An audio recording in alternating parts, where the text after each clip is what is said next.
Meeting.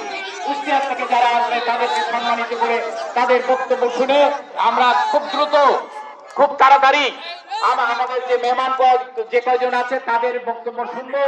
বক্তব্য শুনে আমরা মিটিংয়ে আমরা ফিরে যাবো। আজকে বিএনপির পরিবারের মিটিং।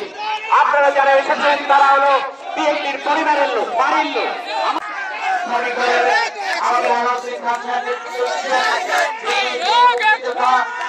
আমাদের মাঝে অনেক শ্রম দিয়ে মিটিংকে সাফল্যমণ্ডিত করার জন্য দিন রাত পরিশ্রম করেছেন। আমাদের স্বামীবর্গ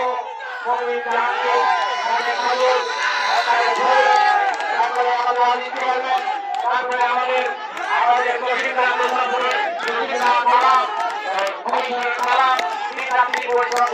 সবাই মিলে আজকের